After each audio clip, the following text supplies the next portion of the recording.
जी अस्सलाम वालेकुम। हम डिस्कस कर रहे हैं आपका कैफ 9 ऑडिट एंड एश्योरेंस।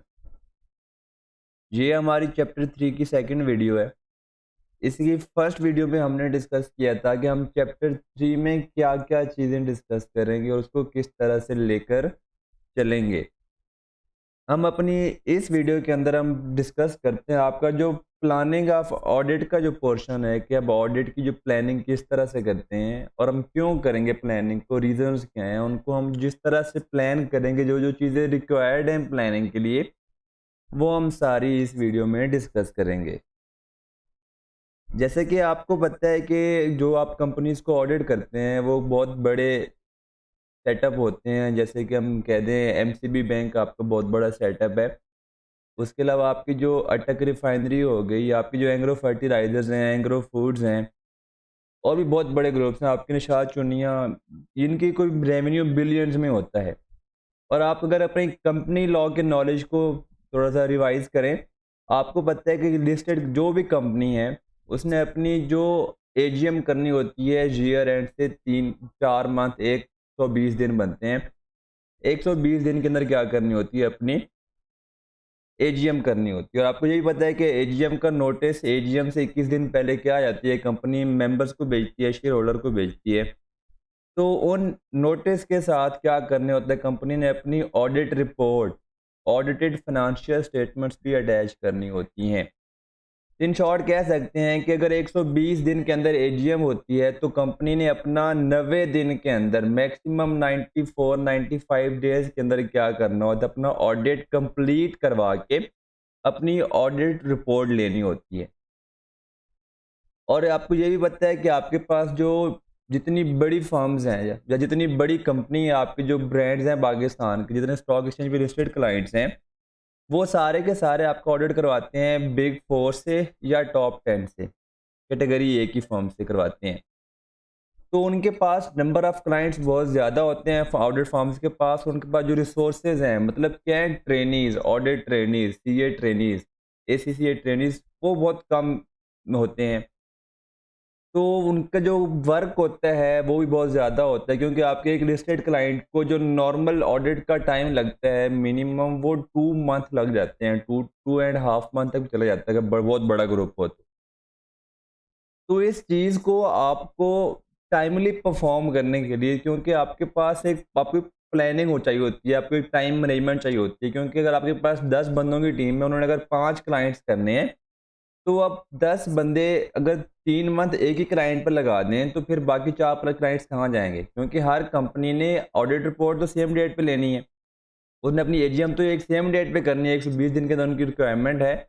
उसके लिए आपको फर्म को क्या करनी होती है, अपने ऑडिट को प्लान करना होता है कि जो बिलियंस के रेवेन्यू वाला की कंपनी है, अगर जिसके बिलियंस के एसेट्स हैं या उसकी कैश एंड बैंक है, जिसकी मतलब नेटवर्थ बिलियंस में है, नेट इक्विटी, अगर एक फर्म ऑडिट फर्म उसका ऑडिट करने जा रही है तो ज़ाहिर सी बात है, अगर वो वैसे चले जाएंगे मुंह उठा के, तो उनसे ऑडिट कभी भी कंप्लीट नहीं होगा। तो उनको उस ऑडिट को कंप्लीट करने के लिए और वो भी इफेक्टिव मैनर में, कि जो जितनी भी रिक्वायरमेंट्स थी, सारी की सारी जो चीज़ें उनकी रिलायबिलिटीज़ थी, रिस्पॉन्सिबिलिटीज़ थी, वो प्रॉपरली परफॉर्म भी हों साथ में। उसके लिए क्या है, कंपनी को अपना एक ऑडिट प्लान बनाना होता है कि हम इस चीज़ को किस तरह से स्टार्ट करेंगे, किस तरह से लेकर जाएंगे, किस टाइम पर हमारे को मोस्ट सीनियर रिसोर्सेज की ज़रूरत होगी। मोस्ट सीनियर रिसोर्सेज कौन से होते हैं, आपके फर्म के एम्प्लॉयज़, एक्सपीरियंस्ड एम्प्लॉयज़। और कौन से एरियाज़ हैं जहाँ पर हम ब्लडी जूनियर्स, जो हम नया बच्चा फर्म में जाता है वो जूनियर्स, किस एरिया पे, किस चीज़ को, किस पॉइंट पे, किस टाइम पे जूनियर्स भी उस काम को कर सकते हैं, ताकि वो टाइमली रोटेशन करते रहें अपने रिसोर्सेज की। उनके जो एफिशिएंसी काम की है वो भी कम ना हो, और उनका जो काम है वो प्रॉपरली मैनेज भी हो जाए।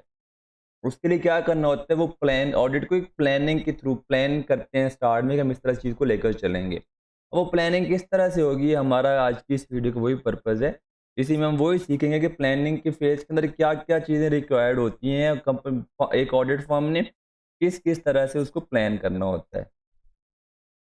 आपका ये ISA 300 है, वो क्या करता है, आपकी जो प्लानिंग को क्या करता है, डील करता है। जैसे कि आपके अकाउंटिंग के स्टैंडर्ड्स हैं IAS 16 property plant and equipment, वो आपकी बिजनेस की जो फिक्स एसेट्स हैं, जो प्रॉपर्टी हैं, प्लांट एंड इक्विपमेंट हैं, उनकी अकाउंटिंग ट्रीटमेंट को डील करता है। सिमिलरली ऑडिटिंग के भी स्टैंडर्ड्स हैं जो आपको क्या करते हैं, डिफरेंट एरियाज़ को डील करते हैं, जो डिफरेंट एरियाज़ को एक्सप्लेन करते हैं। इसीलिए IAS 300 है, वो क्या करता है, ऑडिट की प्लानिंग को डील करता है। ये बहुत ही बड़ा स्टैंडर्ड है, आपके सिलेबस में बहुत थोड़ा सा है कि F9 के। अगर हम जब आप CFAP 6 में पढ़ेंगे एडवांस ऑडिट में, इसमें बहुत डिटेल सारी चीज़ें हैं।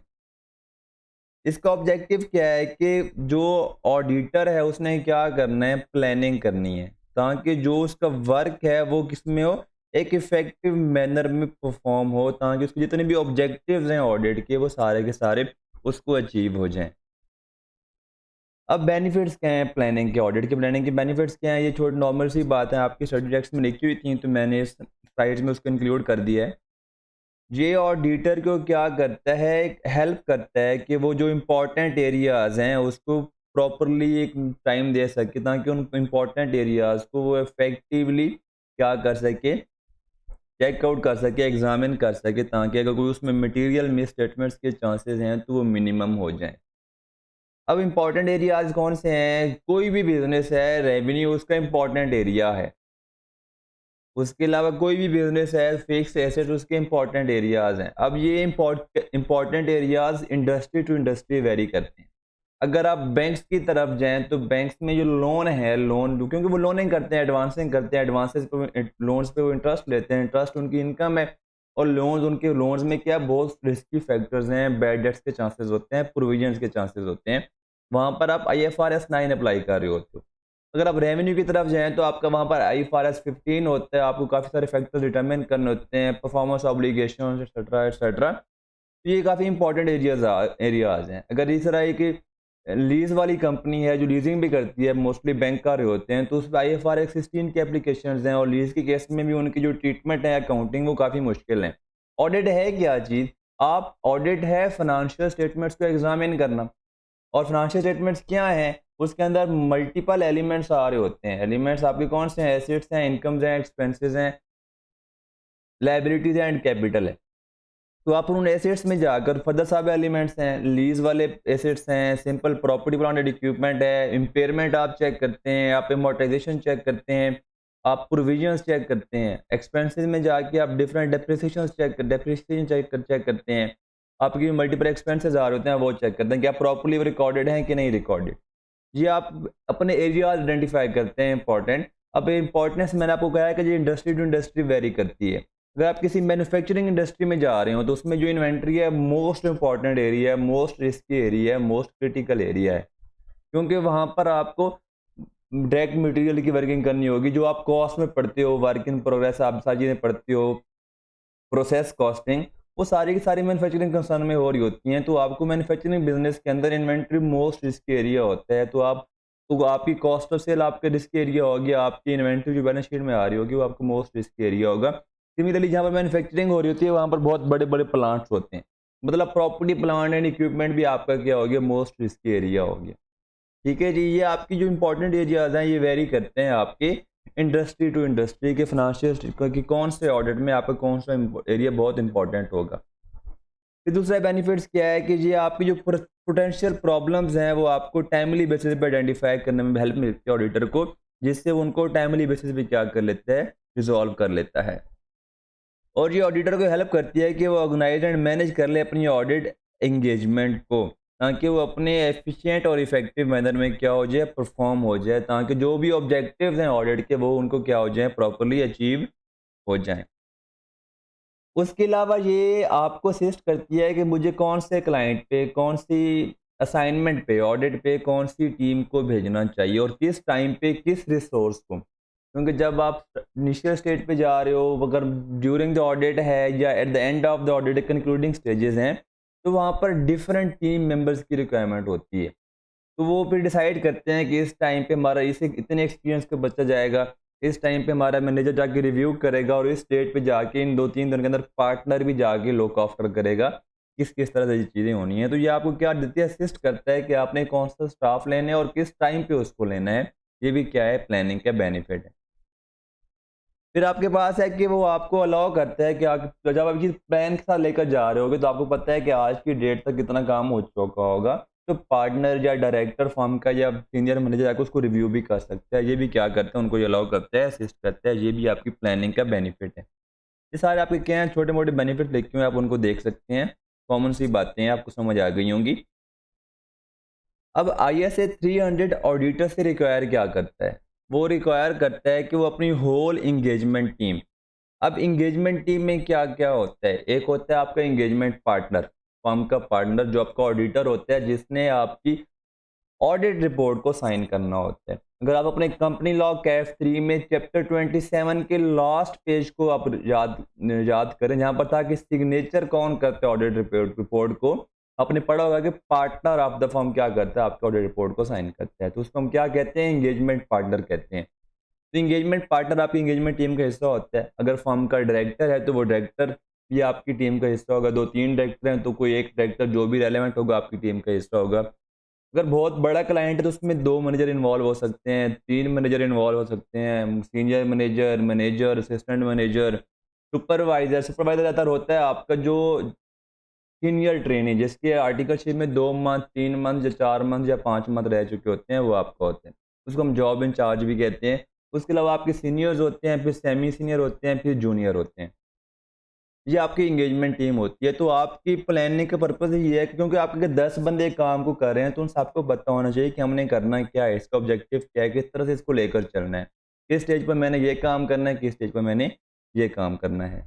और जो परफॉर्मिंग प्रोसीजर हैं कि हमने जो क्लाइंट रिलेशनशिप के रिलेटेड जो भी ऑडिट एंगेजमेंट के रिलेटेड रिक्वायरमेंट्स हैं ethical, chapter 13, chapter 2 and chapter 1 को हम डिस्कस कर चुके हैं।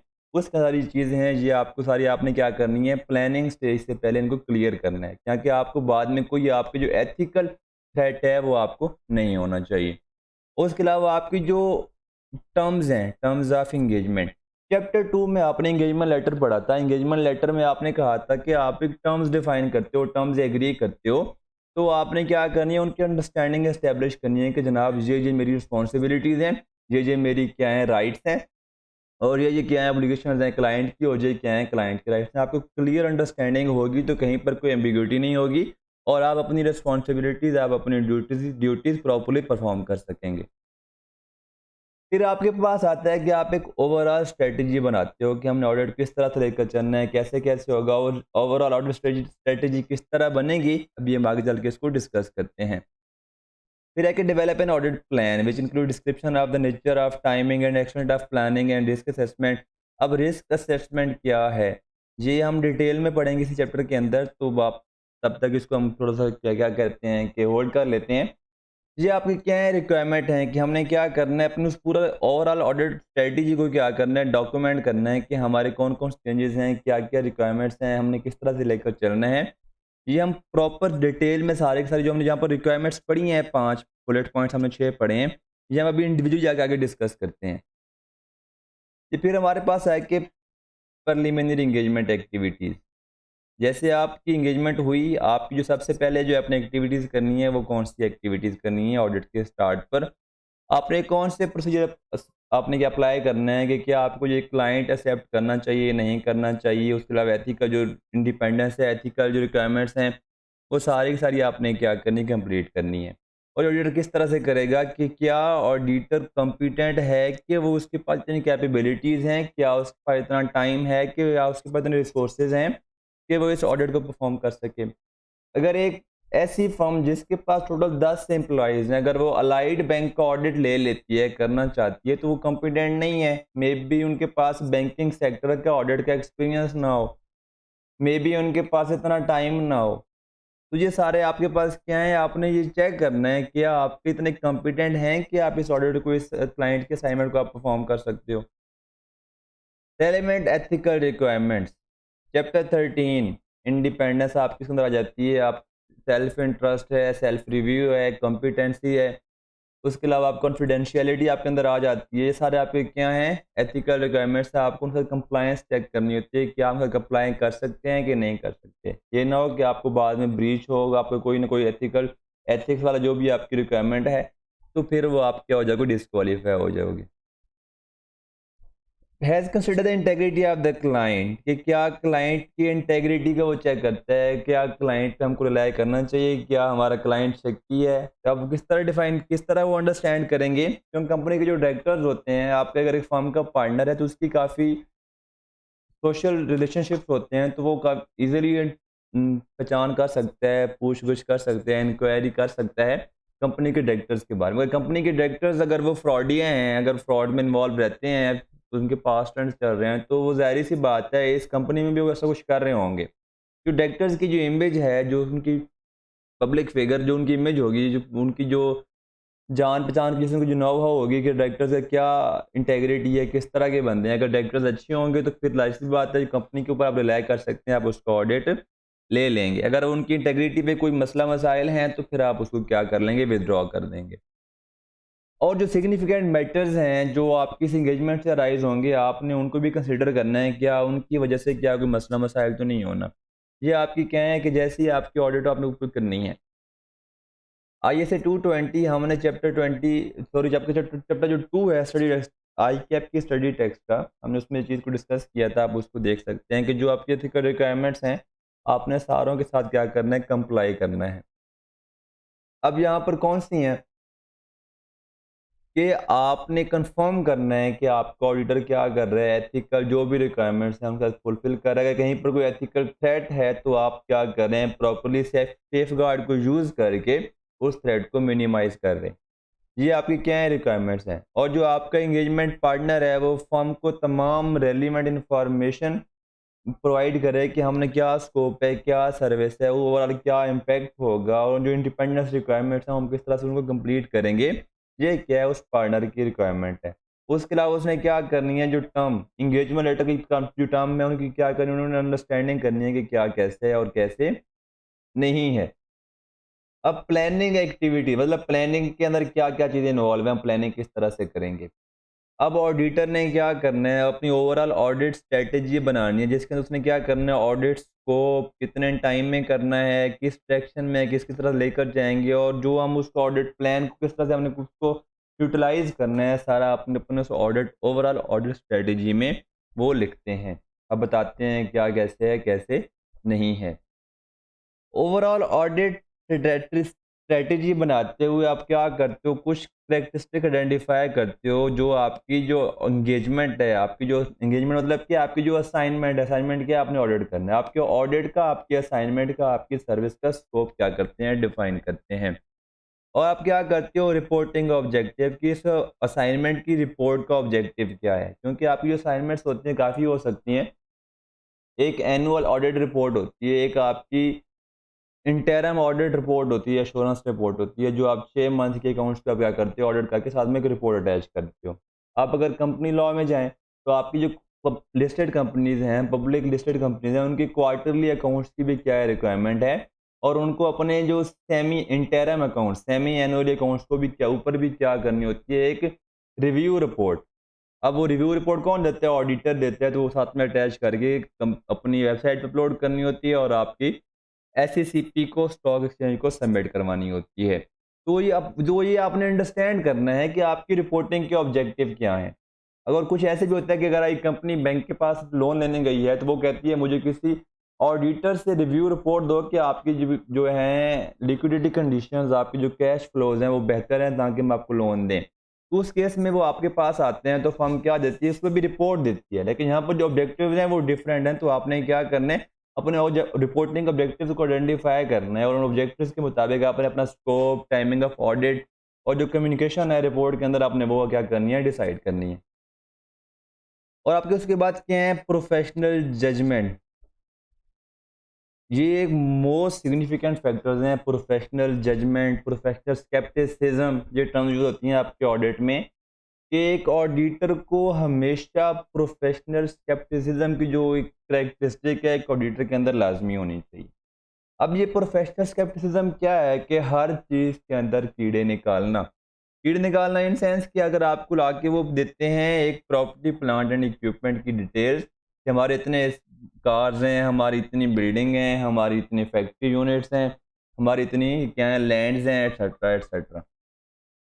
तो आपने उसके अंदर उनसे क्वेश्चन पूछे हैं, जी हाँ, आपने ये चीज़ कब परचेज़ की थी, इसके डॉक्यूमेंट्स क्या हैं, ये किसके नाम पर है, आपने जो चीज़ परचेज़ की थी, पेमेंट किस तरह से की थी, कैश में की थी या थ्रू बैंकिंग चैनल की थी? अगर कैश में की तो कैश अप्रूव किसने किया था? अगर बैंक के थ्रू की थी तो बैंक की जो कॉपी होती है, चेक की कॉपी आपके पास मेंटेन रखी हुई है कि नहीं रखी हुई? मुझे बैंक स्टेटमेंट से वो पेमेंट वेरीफ़ाई करवाएँ, एटसेट्रा, एटसेट्रा। ये आपकी क्या है, कीड़े निकालना है एक चीज़ के अंदर, जिसमें आप उन चीज़ों को समझते हो, अंडरस्टैंड करते हो कि क्या यहाँ पे कोई गड़बड़ तो नहीं हो रही। और जजमेंट क्या होती है, आप अपने पास्ट एक्सपीरियंस की बेस पर कुछ जज कर रहे होते हो। अगर मैं एक इंडस्ट्री की अगर एक इंडस्ट्री है, मैं मैन्युफैक्चरिंग टेक्सटाइल इंडस्ट्री में मैं ऑडिट कर रहा हूँ, मैं उससे पहले 4 टेक्सटाइल कंपनीज़ का ऑडिट कर चुका हूँ, तो मेरी 5वीं कंपनी है। तो मैं अपना जो प्रोफ़ेशनल नॉलेज है, जो मेरा एक्सपीरियंस है, उसकी बेस पर इस कंपनी की बहुत सारी चीज़ों को जज कर सकता हूँ कि वहाँ पर ऐसा था, तो यहाँ पर भी ऐसा होना चाहिए, ये ऐसा हो सकता है। ये आपकी क्या है, प्रोफ़ेशनल जजमेंट है। अभी हमने ऊपर पढ़ा था कि प्रिलिमिनरी एंगेजमेंट एक्टिविटीज़ हैं, हमें उनका क्या करना है, रिज़ल्ट को भी कंसिडर करना है कि क्या हमारी उनके जो रिज़ल्ट्स आ रहे हैं, उनको मैं अपनी प्लानिंग के अंदर किस तरह से इनकॉर्पोरेट कर सकता हूँ। उसके अलावा जो नेचर टाइमिंग सेम टू बात है कि हमने कब कितने टाइम के अंदर कौन से रिसोर्स को यूज़ करके अपने इस एंगेजमेंट को परफॉर्म करना है, ये आपकी क्या आती है, प्लानिंग एक्टिविटीज़ में इंक्लूड की जाती है। फिर अब आ गई बात ओवरऑल ऑडिट स्ट्रैटेजी की, किस तरह बनाएंगे। अब ओवरऑल ऑडिट स्ट्रैटेजी के अंदर क्या करते हैं, स्कोप डिफाइन करते हैं, टाइमिंग डिफाइन करते हैं, डायरेक्शन डिफाइन करते हैं और अपनी जो डेवलपमेंट्स हैं, आपकी जो रिपोर्टिंग ऑब्जेक्टिव्स हैं, अब उनको डिफाइन करते हैं। जब आप डिटरमिन करोगे कि कैरेक्टर्स हैं जो आपके क्या करते हैं, स्कोप को आइडेंटिफाई करते हैं, डिफाइन करते हैं। कैरेक्टर्स कौन सी हैं कि कंपनी ने कौन सा फाइनेंशियल रिपोर्टिंग फ्रेमवर्क यूज़ करना है। अब फाइनेंशियल रिपोर्टिंग फ्रेमवर्क डिफरेंट के अब हमने तो पढ़े हैं international accounting standards, IFRS, international financial reporting standards. तो अभी आप एफ 9 में हो, आपने एफ 2 में चीज़ें नहीं पढ़ी, आपने एफ 1 में भी वो चीज़ नहीं पढ़ी। प्रैक्टिकली आपकी जो एसएसीपी है, कंपनीज एक्ट का एक थर्ड स्केड्यूल है, फोर्थ स्केड्यूल है और फिफ्थ स्केड्यूल है। अभी एफआर 2 के सिलेबस में वो चीज़ें हैं। ये स्केड्यूल आपकी कंपनी की लिमिट डिफाइन करते हैं कि अगर एक कंपनी का रेवेन्यू इतने 500 मिलियन या 1 बिलियन से ज़्यादा है तो उस पर आईएफआरएस अप्लाई होंगे। अगर 1 बिलियन से कम है, ये मैं एग्जांपल दे रहा हूँ, अगर 1 बिलियन से कम है तो उस पर आईएफआरएस फॉर एसएमईज अप्लाई होंगे। ठीक है ना। ये अब आईएफआरएस फॉर एसएमईज क्या है, IFRS for small and medium size companies. अब यहाँ पर जो फाइनेंशियल रिपोर्टिंग फ्रेमवर्क है, ये डिफरेंट है। तो आपने ये क्या करना है, डिफाइन करना है कि स्कोप आपकी जो एंटिटी है, आपकी जो कंपनी है, उसके ऊपर आईएफआरएस फॉर एसएमईज एप्लीकेबल हैं। तो ये आपने क्या करनी है, चीज़ें अंडरस्टैंड करनी है अपनी ऑडिट के अंदर। जब आप प्लानिंग कर रहे होंगे तो आपने चीज़ें देखनी है कि इसका क्या इम्पैक्ट होगा, इसका क्या इम्पैक्ट, इसको हम किस तरह से डील करेंगे। Any industry specific reporting requirement, अगर आप एक बैंक का ऑडिट कर रहे हैं, अब बैंक के ऑडिट पे आपके आईएफआरएस जो हैं उसकी भी रिक्वायरमेंट्स होंगी, कौन सा फाइनेंशियल रिपोर्टिंग फ्रेमवर्क यूज़ हो रहा है। अगर स्टेट बैंक ऑफ पाकिस्तान की कुछ एडिशनल रिक्वायरमेंट्स हैं कि आपने कुछ ऐसी चीज़ में रिपोर्टिंग साथ में लगानी है, आपने फुलफिल करनी है, तो आप वो भी करेंगे, आपने चेक करनी होंगी। आपने अपनी प्लानिंग में चीज़ें चेक करनी है, अपने प्लानिंग में अपनी चीज़ें इंक्लूड करनी है। अब आपकी जो एंटिटी है उसके कंपोनेंट्स कितने हैं, होल्डिंग सब्सिडरी भी हो सकती है। अगर आपकी एक कंपनी है, अगर हम एक बैंक लेंगे, क्योंकि बैंक की ब्रांचेज़ बहुत ज़्यादा होती हैं, तो आपकी अगर एक बैंक है, बैंक के पाकिस्तान में 500 प्लस ब्रांचेज़ हैं। तो आप देखेंगे कि अगर आपकी इसकी में 500 प्लस ब्रांचेज़ हैं, तो हम इनको किस तरह से लेकर चलें कि हम उनके सारे डाटा को, हमारे पास जो इन्फॉर्मेशन तो आपके पास हर वक़्त सारी की सारी होती है ऑडिटर के पास। तो अपने कोई प्लानिंग में चीज़ें इंक्लूड करनी होती हैं, कितने अगर कंपोनेंट्स हैं, तो इस फैक्टर की वजह से कि हमारी प्लानिंग पे क्या इम्पैक्ट्स होने हैं, हम उसको किस तरह से करेंगे। अब यहाँ पर क्या है कि अगर आपकी पेरेंट एंड सब्सिडरी है, अगर आप पेरेंट का ऑडिट कर रहे हो, तो ज़ाहिर सी बात है पेरेंट का अपनी सब्सिडरी से बहुत सारी ट्रांजैक्शंस होती हैं, तो आपका जो रिलेटेड पार्टी IS 24 है, आप एडवांस रिपोर्टिंग में पढ़ोगे, तो आपके लिए वो एक बहुत ही इंपॉर्टेंट फैक्टर होता है। आपने वो हर चीज़ में डिसाइड करना होता है कि क्या आपकी जो बिज़नेस है, उस कंपनी का आप में ट्रांज़ैक्शंस हैं, वो बिज़नेस टर्म्स पे होंगी या वो पर्सनल कोई बेनिफिट्स एक-दूसरे को देकर भी क्या करते हैं, ट्रांज़ैक्शन हो सकती हैं। तो आपने वो नेचर को, कंट्रोल को क्या करना है, अंडरस्टैंड करना है। उसका प्लानिंग पे जो इम्पैक्ट होगा, आप अपनी प्लानिंग के अंदर वो चीज़ आपको क्या करनी है, इंक्लूड करनी है। ये हम फिलहाल डिस्कस कर रहे हैं स्कोप। स्कोप को हम किस तरह डिटरमिन करेंगे कि हमने कौन से एरिया पे क्या कैसे-कैसे करना है, हम इस तरह से उनको आइडेंटिफ़ाई कर रहे हैं। और जो बिजनेस सेगमेंट्स हमने जो ऑडिट करने हैं, जो एरियाज हमने ऑडिट करने हैं, अब ये ऑडिट किस तरह से है, ये डिपेंड करता है कि हमारी असाइनमेंट का ऑब्जेक्टिव क्या है। अगर ये एक बैंक मांग रहा है रिपोर्ट, अश्योरेंस रिपोर्ट मांग रहा है लोन देने के लिए, तो उसके लिए हमारे जो ऑब्जेक्टिव्स हैं वो और होंगे। उसमें जस्ट हम कैश फ्लोज को अंडरस्टैंड करेंगे, उसके ऊपर अपनी रिपोर्ट देंगे करेंगे, उसको इवेल्युएट करेंगे। अगर एक एनुअल ऑडिट है, उसके ऑडिट सेगमेंट्स जो हैं वो डिफरेंट होंगे। ये डिपेंड करता है कि हमारी असाइनमेंट का ऑब्जेक्टिव क्या है। तो ये चीज़ें आपकी क्या है, एग्जाम्पल, ये चीज़ें याद नहीं करनी, जैसे आपने इन चीज़ों को अंडरस्टैंड करना है। ये आपकी क्या है कि कौन सी आपकी करेंसी यूज़ हो रही है, तो आप क्या कर रहे हो, ऑडिटेड फाइनेंशियल स्टेटमेंट्स, कंसोलिडेशन वाली कंसोलिडेटेड अकाउंट्स ऑडिट कर रहे हो, या सेपरेट अकाउंट्स या स्टैंड अलोन अकाउंट्स को आप ऑडिट कर रहे हो। ये चीज़ें आपकी क्या करती हैं, डिपेंड करती हैं आपके स्कोप को अंडरस्टैंड करने के लिए। क्या कंपनी का इंटरनल ऑडिट फंक्शन है, या अगर है तो उसके क्या किस लेवल का है, क्या उस पर हम रिलाई कर सकते हैं। हमारा पूरा चैप्टर है जिसमें हम क्या करेंगे, इंटरनल ऑडिट को भी डिस्कस करेंगे और एक एक्सपर्ट को भी डिस्कस करेंगे, तो उससे हम किस तरह यूज़ कर सकते हैं ऑडिट में, वो चीज़ें हमारे पास आएंगी। फिर रिपोर्टिंग ऑब्जेक्टिव को हमने किस तरह से डिटरमिन करना है कि हमारी रिपोर्टिंग ऑब्जेक्टिव्स क्या हैं, क्या डेडलाइन है, कब तक। अब रिपोर्टिंग डेडलाइंस क्या हैं, जैसे कि मैंने कहा आपको बताया इस लेक्चर की वीडियो के स्टार्ट में कि कंपनी ने 4 मंथ के अंदर एजीएम करनी होती है। एजीएम में उन्होंने अपने ऑडिटेड अकाउंट्स को रिप्रेजेंट करना होता है, और उस एजीएम से 21 दिन पहले कंपनी ने मीटिंग का नोटिस भेजना होता है। उस नोटिस के साथ उन्होंने ऑडिटेड अकाउंट्स अटैच करने होते हैं। तो इन शॉर्ट जो रिपोर्टिंग डेडलाइन है एनुअल ऑडिट के, वो कितने हैं, मैक्सिमम 94-95 डेज हर कंपनी के केस में। तो आपको उस डेडलाइन के मुताबिक खुद को प्लान करना होता है। और कौन से इंपॉर्टेंट फैक्टर्स हैं जो ऑडिटर की फोकस को क्या कर सकते हैं, इफेक्ट कर सकते हैं, जो ऑडिटर की फोकस में होने चाहिए, वो क्या है, high risk areas of audit. High risk areas, जी ऑडिट का पर्पस क्या है कि हमने examination of financial statements to determine whether financial statements are affected by due to error, misstatement या फ्रॉड। अब हमने क्या चेक करना है, क्या फाइनेंशियल स्टेटमेंट्स में मिस स्टेटमेंट है। जिन एरियाज में मिस स्टेटमेंट के चांसेस ज़्यादा हैं वो एरियाज क्या होंगे, हाई रिस्क एरियाज होंगे, यहाँ पर रिस्क ज़्यादा है, मे बी यहाँ पर मिस स्टेटमेंट हो। जिन एरियाज में कम होंगी वो लो रिस्क एरियाज होंगे। अब हम देख लें कि आपके जो बैंक अकाउंट का जो आपके जो बैंक अकाउंट है, मतलब आपके जो पैसे बैंक में पड़े पड़े हुए हैं, वो लो रिस्क एरिया है।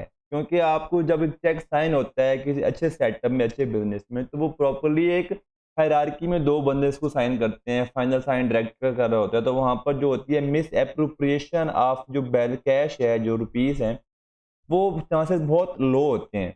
वो लो रिस्क एरिया है। अगर हम कैश इन हैंड की बात करें, जो बिजनेस के पास कैश पड़ा होता है, वो ऊपर नीचे हो सकता है, वो एक हाई रिस्क एरिया हो जाता है। अगर हम बात करें अगर एक आईटी इंडस्ट्री, हम सैमसंग की बात कर लेते हैं, हम एप्पल की बात कर लेते हैं। एप्पल का आपको पता है कि हर 6 महीने बाद, 3 महीने बाद उनका एक नया मॉडल आपका लॉन्च हो रहा होता है। उनकी बहुत सारी प्रोडक्ट्स हैं, तो उनके कंपिटेंट जो मार्केट में राइवल्स हैं वो बहुत ज़्यादा हैं, कंपेटिटर्स बहुत ज़्यादा हैं। तो उसकी वजह से उनकी जो इन्वेंट्री है उसके अंदर एनआरवी की एडजस्टमेंट के चांसेस बहुत ज़्यादा होते हैं। एनआरवी में भी बहुत लो भी हो सकती है। तो उस वो क्या है, इन्वेंट्री एक हाई रिस्क एरिया है इस इंडस्ट्री में।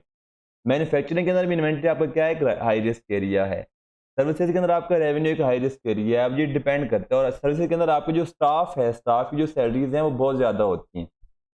अगर एक हॉस्पिटल है तो हॉस्पिटल में एक्सपेंसेस किसके होते हैं, स्टाफ के होते हैं, डॉक्टर्स, नर्सेज, अदर स्टाफ। तो आपकी रेवेन्यू फीस हो गई, और आपके हॉस्पिटल के केस में आपके जो सैलरीज हैं विच में आपके बहुत मोस्ट इंपॉर्टेंट और रिस्क एरियाज होते हैं। तो ये आपके एरिया जो रिस्क एरियाज हैं ये डिपेंड करते हैं आपकी industry to industry. Audit approach कौन सी करेंगे, ऑडिट अप्रोच क्या होती है, ये हम बाद में डिस्कस करेंगे कि कैसे करने हैं, कैसे नहीं करनी। इसको आप ये याद करने वाली बात की नहीं है, जैसे अंडरस्टैंडिंग के लिए आपको पता होना चाहिए कि आपके ओवरऑल ऑडिट ऑब्जेक्टिव। अब जब आप ऑडिट स्ट्रेटेजी बनाते हो, ओवरऑल प्लान करते हो, तो आप किन फैक्टर्स को उसमें क्या करते हो, कंसिडर करते हो। आप एक किसी कैंटिटी के अंदर कोई रिसेंटली कोई डेवलपमेंट हो रही है, क्या उस पर क्या इम्पैक्ट होगा। जैसे कंपनी अपने एक नया फैक्ट्री कर रही, नया प्लांट इंस्टॉल कर रही है। अगर हम डीजी खान सीमेंट बहुत बड़ा सेटअप है, पाकिस्तान की सबसे बड़ी सीमेंट की वही आई थिंक कंपनी है। अगर अपने एक वो नया सीमेंट प्लांट इंस्टॉल कर रही है, तो वो एक एंटिटी में डेवलपमेंट हो रही है। उस डेवलपमेंट जब उसके अंदर आपको पता हो कि आपका capital work in process IS 16 आपके अंदर आएगा, आप उसमें देखोगे आप उसके अंदर आपका IS 23 बोरिंग कॉस्ट आएगा, ये आपकी रिस्क एरिया है, वहाँ पर आपको ज़्यादा काम करना पड़ेगा। तो आपको ये चीज़ें क्या करनी है उसके अंदर इंक्लूड करनी है अपनी प्लानिंग के अंदर। और मैनेजमेंट जो प्रोसेस यूज़ करती है आइडेंटिफाई करने के लिए कि हमारे ऊपर कौन सा फाइनेंशियल रिपोर्टिंग फ्रेमवर्क एप्लीकेबल है, कौन सा नहीं है, आप उसको अंडरस्टैंड करोगे। अब उसके अलावा आप क्या करते हो कि nature, extent and timing of resources हमने किस तरह से यूज़ करनी है, किस तरह डिसाइड करनी है, वो किस तरह से कंसिडर करेंगे। हमने कहाँ पर एक्सपीरियंस स्टाफ को यूज़ करना है, कहाँ पर लेस एक्सपीरियंस स्टाफ को यूज़ करना है, कहाँ पर हमने जूनियर्स को जो फ्रेशली हमारे पास हायर्ड स्टूडेंट्स हैं, जो ट्रेनीज़ हैं, हमने कहाँ पर उनको यूज़ करना है, ये हमारे पास है। और हमने कितने नंबर ऑफ स्टाफ को एलोकेट करना है, किस एरिया पे, पीपी को कितने बंदे करेंगे, रेवेन्यू को कितने बंदे करेंगे, एटसेट्रा एटसेट्रा। और कब रिसोर्सेज की रिक्वायरमेंट है। अब नंबर ऑफ स्टाफ, इन्वेंट्री का जो स्टॉक टेक होता है, ईयर एंड पे आपका स्टॉक काउंट होता है, फिजिकली जगह के स्टॉक को काउंट करते हो हर साल के एंड पर, वहाँ पर आपको रिसोर्सेज ज़्यादा ज़रूरत होते हैं, नंबर ऑफ रिसोर्सेज। आप मे बी काफ़ी क्लाइंट्स पे 20-20 बच्चे भी जाते हैं, स्टूडेंट्स भी जाते हैं, तो ये आपके वेरी करते हैं। और आपने उन रिसोर्स को किस तरह से मैनेज करना है, डायरेक्शन देनी है, किस तरह से सुपरवाइज करना है, आपका प्लानिंग में ये चीज़ें इंक्लूड होती हैं। अब हम देखते हैं वो थी आपकी ओवरऑल ऑडिट स्ट्रेटेजी। अब हम एक टर्म यूज़ करते हैं, interim audit and final audit. ये सेम टू सेम है जैसे आपने कंपनी लॉ में इंटरिम डिविडेंड और फाइनल डिविडेंड पढ़ा था। फाइनल डिविडेंड क्या होता है, आपको फाइनल अकाउंट्स पे आप क्या करते हैं, जो डिविडेंड पे करते हैं। सिमिलरली जो आपका ऑडिट होता है फाइनल ऑडिट, आप जो पूरे साल की फाइनल फाइनेंशियल स्टेटमेंट्स होती हैं, आप उसके ऑडिट को क्या कहते हैं, फाइनल ऑडिट कहते हैं। और फाइनल ऑडिट क्या है, एक स्टैट्यूटरी रिक्वायरमेंट है, लीगल रिक्वायरमेंट है, जो हर कंपनी ने करनी होती है। आपको कंपनी लॉ का पता होगा, आपको याद होगी कि हर कंपनी जिसका शेयर कैपिटल 1 मिलियन से ज़्यादा है, उसने क्या करना है, अपना ऑडिट करवाना है, फाइनल ऑडिट करवाना है। इंटरम ऑडिट ये क्वार्टरली भी हो सकता है, सेमी एनुअली भी हो सकता है और 9 मंथ का भी हो सकता है। तो ये कंपनी टू कंपनी डिपेंड करता है। और कुछ केसेस में एक ऑडिट फर्म फाइनल ऑडिट को टाइमली कंप्लीट करने के लिए इफेक्टिव मैनर में वो अपने 3-4 मंथ पहले बच्चे भेज के थोड़ा सा इंटरम रिपोर्ट्स को क्या कर लेते हैं, ऑडिट करवा लेते हैं। मतलब अगर अब 9 मंथ हो गए हैं, अगर ईयर एंड में 3 मंथ रहते हैं, तो एएफएफ क्या करती है, अपने 5 बच्चों को अटक रिफाइनरी भेज देती है कि जनाब आप पिछले जो 9 मंथ के जो अकाउंट्स हैं उनको आप असेस करो, डिटरमिन करो क्या चीज़ें हैं क्या नहीं, उनकी बेस पर प्लानिंग करो और आप इन एरियाज को ऑडिट कर लो। क्योंकि हम जब फाइनल ऑडिट करने जाएंगे ईयर एंड के बाद, तो हम जो रिमेनिंग 3 मंथ हैं उनको हम क्या करेंगे, ऑडिट करेंगे। और इंटरम ऑडिट आपने किया होगा उसको हम सिंपली थोड़ा सा रिव्यू कर लेंगे। ये आपके क्या है, ये भी एक क्या होता है, बेनिफिट्स होता है। अब बेनिफिट्स क्या है, एक फाइनल ऑडिट को इंटरम और फाइनल के अंदर क्या करने के लिए, सेपरेट करने के लिए। अब मोस्ट जो सबसे बड़ा बेनिफिट है फर्म में, जो मसला होता है वो होता है रिसोर्स की एलोकेशन, शॉर्टेज ऑफ रिसोर्सेज। वहाँ पर ट्रेनिंग्स कम होते हैं, आपकी जो रिक्वायरमेंट होती है, जो ट्रेनिंग्स की डिमांड होती है ऑडिट्स के ऊपर, बहुत ज़्यादा होती है। उनको अपने रिसोर्सेज को एलोकेट करने के लिए क्या करते हैं कि वो अपने कुछ रिसोर्सेज को इन कंपनीज को, क्लाइंट्स को इंटरम डेट्स पे जाकर 9 मंथ के बाद जाकर मैक्सिमम एरियाज उनके ऑडिट कर लेते हैं। और फाइनल अकाउंट्स के बाद, ईयर एंड के बाद 2-3 बच्चे भेज कर बाकी एरियाज को ऑडिट करवा के अपने रिसोर्सेज को प्रॉपरली क्या करते हैं, वो यूज़ करते हैं कि हम क्या करेंगे ताकि वो बाकी क्लाइंट्स को भी ऑडिट कर सकें। और जब वो 9 मंथ के अकाउंट्स को ऑडिट कर रहे होते हैं तो उनके पास टाइम ज़्यादा होता है, तो जो सिग्निफिकेंट मैटर्स होते हैं वो उनको इजीली आइडेंटिफाई कर लेते हैं। वहाँ पर जो ऑडिट रिपोर्ट, जो ऑब्जेक्टिव है ऑडिट का, वो उनका मोस्ट एफिशिएंटली क्या होता है, वो अचीव हो जाता है।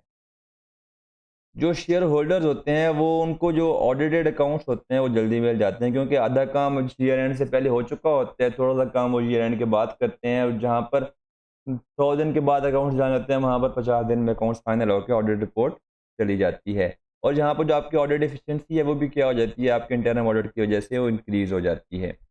अब ISA 330 क्या कहता है, साथ में वो ये भी कहता है, higher the risk of material misstatement, the more likely is that the auditor may decide it is more effective to perform substantive procedure nearer or at the period end rather than अच्छा। Normally क्या होता है कि आपकी ये जो ISA 330 कहता है कि जो एरियाज आपके हायर रिस्क वाले हैं, आप उनको परफॉर्म करोगे, आप उनको ऑडिट करोगे, या तो ऑडिट कंपनी के आखिरी मंथ के अंदर, ईयर एंड के लास्ट मंथ के अंदर, या ऑडिट फाइनल अकाउंट्स के बाद, ईयर एंड के बाद, ताकि बहुत जल्दी आपने नहीं करना, हो सकता है कि बाद में उसके अंदर वो थोड़ी बहुत घपला करके उसको ख़राब कर सकें। फिर उसके बाद आपका आता है कि हमने इंटरम ऑडिट प्रोसीजर आपके कौन-कौन से हैं कि आप इंटरम ऑडिट में क्या-क्या, कैसे-कैसे ऑडिट करोगे। आपने क्या करनी है, सबसे पहले कंपनी को अंडरस्टैंडिंग करनी है, मतलब एक तरह की प्लानिंग करनी है। आपने एक रिस्क असेस करना है। इंहेरेंट रिस्क क्या होता है कि ऐसा रिस्क जो बाय बर्थ है, जिसको कम करना कंपनी के बस में नहीं है। अगर जैसे कि अगर एक केमिकल इंडस्ट्री है जिसमें केमिकल इस्तेमाल होता है, तो केमिकल्स की इवेपोरेशन होती है, तो जो जिसको हम नॉर्मल लॉस कहते हैं, वो इनहेरेंट रिस्क है, आप उसको कम नहीं कर सकते, ना आप उसको बचा सकते हो, वो होना ही होना है। सिमिलरली अगर एक आईटी इंडस्ट्री है, तो वहाँ पर एक जो एनआरवी की एडजस्टमेंट है, जो लॉस है, वो भी एक इनहेरेंट रिस्क है, वो होना ही होना है। तो ये आपके क्या है, रिस्क एरियाज हैं, तो आपने अपने सिग्निफिकेंट मैटर्स को आइडेंटिफाई करना है। सिमिलरली इन्वेंट्री एक मोस्ट सिग्निफिकेंट मैटर है, मैंने आपको पहले भी एग्जांपल दे चुका हूँ, वो सारे के सारे आपके क्या हैं, सिग्निफिकेंट मैटर्स हैं। और आपने क्या करना है, एंटिटीज़ के इंटरनल कंट्रोल है। इंटरनल कंट्रोल्स क्या होते हैं, एंटिटी के प्रोसीजर्स। प्रोसीजर्स किस तरह से, अगर एक सेल होनी है, आपका चैप्टर 6 है स्टडी टेस्ट का, जिसमें हम टेस्ट ऑफ कंट्रोल्स करेंगे, जिसमें हम कंट्रोल को डिस्कस करेंगे। अगर एक कंपनी सेल करेगी, तो मतलब उसके अंदर नॉर्मली 6 स्टेज होते हैं। आपका एक क्या होता है, ऑर्डरिंग डिपार्टमेंट होता है, जो ऑर्डर को रिसीव करता है, उसको एक्सेप्ट करता है और उस ऑर्डर को स्टोर कीपर के पास भेज देता है। और स्टोर कीपर उस ऑर्डर को देखता है कि उसके पास वो सारी चीज़ें स्टॉक में पड़ी हों, तो वो क्या करता है, उस स्टॉक को पैक करता है और जो स्टॉक है वो डिलीवर करवा देता है, और उस ऑर्डर को और अपनी एक इनवॉइस को अकाउंट्स डिपार्टमेंट में भेज देता है। और अकाउंट्स डिपार्टमेंट वाले अपनी सेल इनवॉइस जनरेट करते हैं, और उस सेल इनवॉइस के साथ अपना ऑर्डर डिस्पैच नोट वगैरह अटैच करके, वो जिसको उन्होंने सेल की होती हैं, जो कस्टमर होता है, उसको क्या देते हैं, दे देते हैं। तो ये आपका क्या है, और कस्टमर क्या करता है, पेमेंट करता है, उनको रिकॉर्ड करने वाला बंदा और होता है। ये आपका क्या है, इंटरनल कंट्रोल होते हैं। तो आप क्या करते हैं, उनकी एफिशिएंसी को, उनकी इफेक्टिवनेस को इवैल्यूएट करते हैं, ताकि आपको आइडिया हो कि इनके जो प्रोसीजर्स हैं, वो क्या सिस्टम इनका कैसा है, क्या वेल एस्टेब्लिश्ड है, या इसके अंदर कोई वीकनेसेस हैं। अगर वेल एस्टेब्लिश्ड है, तो आपकी जो रिस्क ऑफ मटेरियल में स्टेटमेंट वो बहुत कम होंगी। अगर वीकनेसेस हैं इंटरनल कंट्रोल्स के अंदर, प्रोसीजर्स के अंदर, पॉलिसीज के अंदर, तो वहाँ पर रिस्क ऑफ मटेरियल में स्टेटमेंट काफ़ी ज़्यादा होगा। तो आपने क्या करनी है, सब्सटैंटिव टेस्टिंग करनी है। सब्सटैंटिव टेस्टिंग क्या होती है, हम डिटेल में डिस्कस करेंगे जब हम ऑडिट के चैप्टर 8, 9, 10, 11 और 12 को डिस्कस कर रहे होंगे। अब हमारे पास है कि फाइनल ऑडिट के प्रोसीजर्स क्या होते हैं। फाइनल ऑडिट पे आप क्या करते हो, सब्सटैंटिव टेस्टिंग करते हो। सब्सटैंटिव टेस्टिंग मैं थोड़ा सा बता देता हूँ कि आप क्या करते हो। आप अगर कहते हो कि जी मैं मेरे पास जो प्रॉपर्ली प्लांट एंड इक्विपमेंट है, पीपीई है, उसकी जो अमाउंट है, वैल्यू है, वो है कोई कह दें 500 मिलियन रुपीज़। तो मैं चेक करता हूँ कि इनमें से अगर फर्नीचर 10 लाख रुपए का पड़ा हुआ है या 2 मिलियन का पड़ा हुआ है फर्नीचर, तो फर्नीचर की क्या इनके पास इनवॉइसेस मौजूद हैं कि इन्होंने परचेज़ किया है कि नहीं किया? या इन्होंने वैसे फिक्टिशियस इनवॉइसेस अपने पास बुक करके कैश टू ऊपर नीचे कर दिया हो? क्या इन्होंने अगर परचेज़ किया है, तो अगर इन्होंने जो पेमेंट की है बैंक के थ्रू, क्या बैंक स्टेटमेंट जो बैंक इश्यू करती है, क्या वो स्टेटमेंट मुझे वो पेमेंट ट्रेस करवाते हैं कि नहीं करवाते? क्या पेमेंट वहाँ पर अवेलेबल है भी कि नहीं? इन्होंने फिक्टिशियस फर्नीचर को रिकॉर्ड करके पेमेंट को ऊपर नीचे, पैसे ऊपर नीचे कर लिए हों। मैं उन चीज़ों को फिज़िकली जा वहाँ पर जाके क्या करूँगा, चेक करूँ क्या वो फर्नीचर फिज़िकली अवेलेबल भी है कि नहीं है। ये आपकी क्या है, सब्सटैंटिव टेस्टिंग। आप चीज़ों को क्या करते हो, वेरीफाई करते हो। उसके अलावा क्या है कि आपने जो इंटरम डेट्स पे, इंटरम ऑडिट में आपने जो कंक्लूजन बनाए थे कि जी हाँ जी, इनके जो ऑडिट, इन्होंने जो अकाउंट्स बनाए हैं ठीक बनाए हैं, इनके जो पैसे हैं वो ठीक हैं, इनके जो कंट्रोल्स हैं वो इफेक्टिव हैं, कोई वीकनेसेस नहीं है, तो आप थोड़ा देर टेस्ट कर लोगे कि आपके जो कंक्लूजन्स थे, क्या अभी भी वो वैसे एग्जिस्ट करते हैं, या इन्होंने कोई रद्द-बदल की है, या कुछ वीकनेसेस आ रही हैं। आप उनको थोड़ा बहुत टेस्ट कर लेते हो अपने पुराने को कंफर्म करने के लिए। अब थर्ड पार्टी कन्फर्मेशंस क्या होती हैं, आपका चैप्टर नंबर 9 है, उसके अंदर हम डिस्कस करेंगे एक्सटर्नल कन्फर्मेशंस, उसमें हम डिस्कस करेंगे, वहाँ पे आपको आपको आइडिया होता है। आपको बता दूं कि थर्ड पार्टी कन्फर्मेशन क्या होती है। अब बैंक क्या है, बिजनेस की थर्ड पार्टी है, उसके पास बिजनेस, बैंक के पास बिजनेस का पैसा होता है जिसमें अकाउंट में पड़े होते हैं। तो आप ऑडिटर क्या करता है, बैंक को एक कन्फर्मेशन लेटर भेजता है कि जनाब आपके पास इस कंपनी का इस नेम का अकाउंट है, इस अकाउंट में कंपनी के कितने पैसे खड़े हैं, आप मुझे लिखकर बताएं। ये आपकी क्या है, थर्ड पार्टी से आप क्या कर रहे हो, कन्फर्मेशन ले रहे हो। और आप क्या करते हो, एनालिटिकल रिव्यू करते हो, आप रेशोज निकालते हो, जीपी रेशो इस साल की, जीपी रेशो लास्ट ईयर की, उनमें डिफरेंसेस देखते हो, इस साल की सेल्स, लास्ट ईयर की सेल्स, और इसके अलावा नेट प्रॉफिट रेशो आप कैलकुलेट करते हो इस साल की, लास्ट ईयर की, रिटर्न ऑन कैपिटल एम्प्लॉयड, आपने रेशोज पढ़ी हैं FY1 की, अगर आप सारी 2 सालों की कंपेयर करते हो कि वेरियंसेस आ रहे हैं तो क्यों आ रहे हैं। ठीक है जी, आपका क्या एनालिटिकल रिव्यू है। फिर आप इसी साल के अंदर भी परफॉर्मेंस को एनालिटिकल रिव्यू कर दो कि जुलाई में कितनी सेल्स थी, जून में अगस्त में कितनी सेल्स थी, सितंबर में कितनी सेल्स थी, अक्टूबर में कितनी सेल्स थी, और मंथ टू मंथ कितना वेरिएशन आ रहा है, क्या रेशो आ रही है, अगर सेल्स डिक्रीज हो रही हैं तो क्यों हो रही हैं, इंक्रीज हो रही हैं तो बहुत ज़्यादा क्यों हो रही हैं, तो आप उनको ना क्या करते हो, चेक करते हो। IAS 10 आपका काउंटिंग का है, subsequent events, adjusting events, non adjusting events आपने FY2 में पढ़ा होगा। इसी तरह हम अकाउंटिंग में भी टेस्ट करते हैं सब्सिक्वेंट इवेंट्स, तो हम ऑडिट में भी क्या करते हैं, सब्सिक्वेंट इवेंट्स को टेस्ट करते हैं। उसके लिए हमारा एक सेपरेट ऑडिटिंग स्टैंडर्ड है, आई थिंक 570 या 560 उसको हम कहते हैं। उसमें आप क्या करते हो, सब्सिक्वेंट इवेंट्स का ऑडिट करते हो। आपका ये फाइनल ऑडिट प्रोसीजर में आपका ये क्या इंक्लूडेड है, और सब्सिक्वेंट इवेंट्स रिव्यू डबल लिखा गया है।